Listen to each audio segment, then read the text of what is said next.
ফ্ল্যাটের যারা দেখাশোনা করেন, সিকিউরিটি গার্ডের পোস্টে যারা রয়েছেন, তাদের একটি থাকার জায়গা এবং তার পাশাপাশি মিটার রুম এবং পাম্প রুমের উপর এই যে রাজবাড়ি, এই মুহূর্তে ক্যামেরা পার্সন গোপাল সেন দেখাচ্ছে এই রাজবাড়ি বহু বছর পুরনো, কোনো রকম দেখভাল এই বাড়ির হতো না।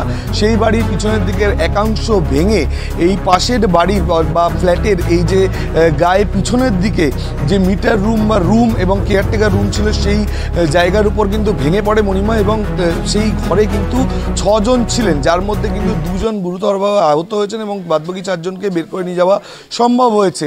তবে এই পরিত্যক্ত বাড়িগুলি নিয়ে একটি প্রশ্ন উঠছে যে এইরকম পুরনো যে রাজবাড়িগুলি রয়েছে সেগুলিকে কোনো রকম কোনো দেখাশোনা করা হতো না কেন বা কোনো রকম কোনো দেখভাল করা হতো না কেন, এইগুলো নিয়ে যথেষ্ট একটি প্রশ্ন রয়েছে। এবং এই মুহূর্তে যিনি কাউন্সিলর রয়েছেন শান্তিরঞ্জন কুণ্ডু, তিনি এই ঘটনাস্থলে এসছেন, তার সাথে একটু কথা বলবো। এই মুহূর্তে তিনি দেখাশোনা করছেন। কিন্তু একটা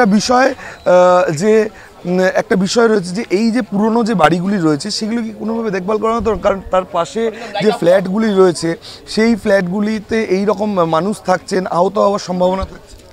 দেখুন, ব্যাপারটা হচ্ছে যদি সত্যি আমাদের পক্ষে সম্ভব হতো, মানে কলকাতা কর্পোরেশনের পক্ষে বা রাজ্য সরকারের পক্ষে, যে বাড়িগুলোকে জোর করে ভেঙে দেওয়া বা সেখানে খালি করে দেওয়া, তাহলে নিশ্চয়ই করতো। কারণ এই গায়ের জোরে তো কিছু করতে পারে না কলকাতা কর্পোরেশন।